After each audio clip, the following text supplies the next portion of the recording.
Howdy everyone, it's me once again, the one and only Killer Dan.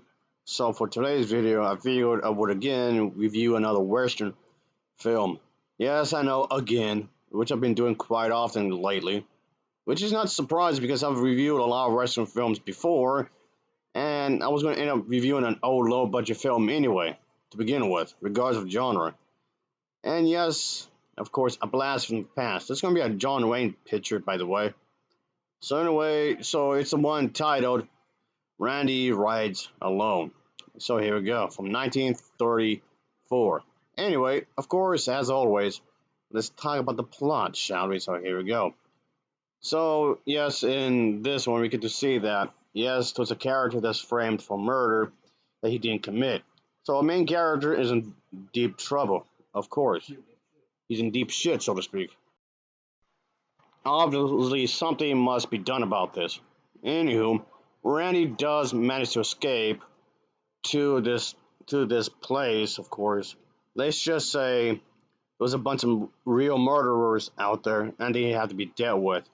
So in other words, this is a bit of a mystery, action, and some drama thrown in this movie. It's barely under an hour, but at least it's pretty short and to the point, I guess. That's something. So our main character, he was unfortunately framed, so to speak. He went to murder for he didn't commit. So knowing that he's innocent, so of course there was this character named Sally Rogers who pretty much breaks him out, freeing the individual. He pretty much has to go to this hideout. So he goes to this hideout to see who's the real murderer, who's the real criminals, who did what now. But the thing is that he is accepted by this part of this gang here, and learning of the boss's secret identity by, let's say, comparing handwritten notes, our main character does have a plan that he must find a way to pull through with it. So things are not that easy. So there you go, folks. This was definitely one of these types of movies that I can say that is definitely what came out in the early years. Yes, of course, you'd be thinking since it's John Wayne, it'd be pretty popular. But no, unfortunately, it's not. This is not a jab towards John Wayne by any means, of course, obviously. And yes, I know there's some people out there that would be doing that, but I know there's a whole bunch of people out there that does have a grudge against John Wayne, but that's like a whole other story there. So that's not what I'm trying to do here, right? Just trying to throw it out there.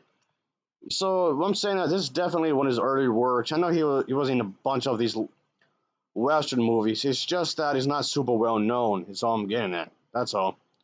Anyway, point being is that if you're a fan of this actor, then I would definitely say this is worth checking out. He's not too shabby for what they were trying to aim for. And it definitely says that the copy that I've seen this in is that it's yeah the VJ it just still have the VHS tape copy even though I've seen it on DVD. So there's no Blu-ray release for this, by the way. At least not that I know of.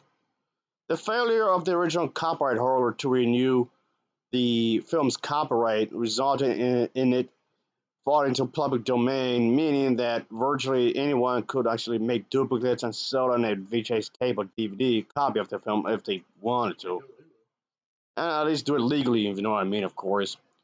Therefore, many of the versions of this film that are available on the market are usually severely damaged or somewhat damaged, or maybe they're edited in a certain way, or just bottom line, they're poor quality is what I'm getting at. Have been maybe just dipped in quality in the second or third generation or more of copies of the film.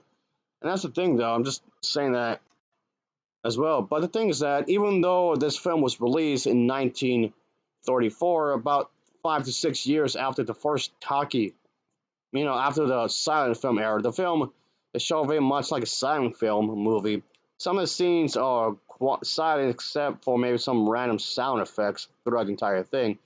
Dialogue seems to be kept to a minimum, by the way. Specific prints that were shown by TCM, camera movements are somewhat shaky, and the frame rate is often makes it movement a bit jerky, just so you know that, folks. So yeah, this goes really far back. Just giving the heads up. So if you're interested in seeing this film, just so you know, just Just so you know, folks. All right, just throwing it out there.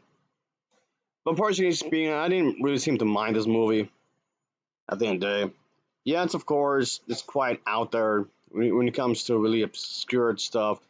But again, that's kind of the point as to why I want to talk about this because I know a lot of people aren't aware of this really at all. But I mean, I guess if anything, at worst, so you might have to buy it used, maybe. So there's that. It's because of that whole issue thing I just mentioned earlier, folks. Yeah, it's gonna be a bit of a problem because of that. So getting a new copy and an actual official new copy is gonna be quite difficult, really, when you think about it. But oh well, it's like what can you do, right? Nevertheless, I can definitely say I would recommend this if you're a fan of John Rain or if you're just a fan of Western in general and you just watch any of these types of movies. Yeah, it's just an oldie, but that's fine by me. I tend to watch a lot of old movies to begin with, to be honest with you. I prefer these anyway. It's, it's not that there aren't any good modern day films, there's too few in between. Yeah, I know, I'm sounding like one of those old bastards. Back in my day. I know. Before you say anything, I know. Of course, I do have some more modern day movies in my movie collection. By the way, folks, just throwing it out there. I might prefer the older stuff. I'm just saying.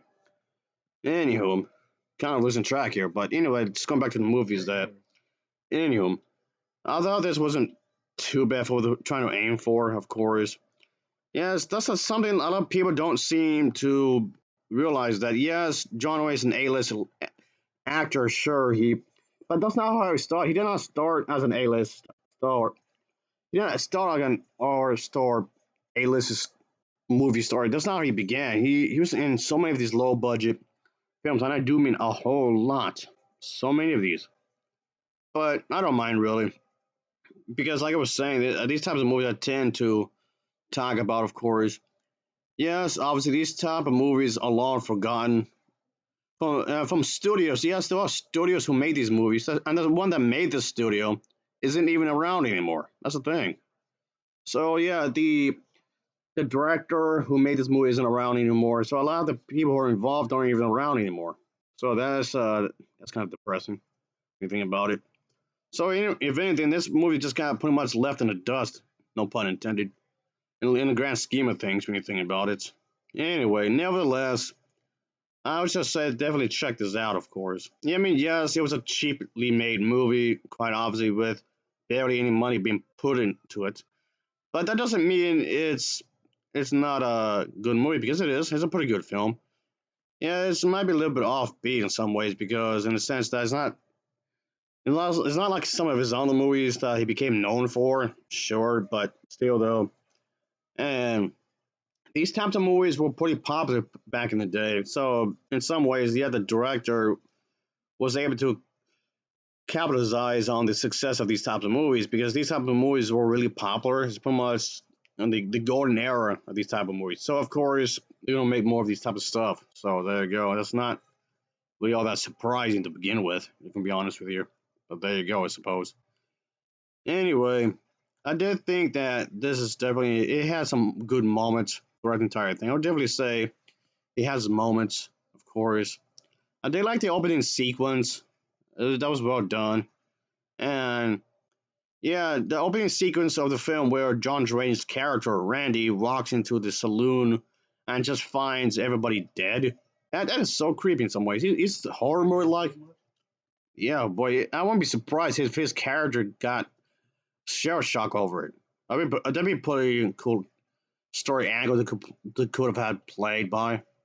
Anyway, ultimately, it's not too shabby for what they're trying to do.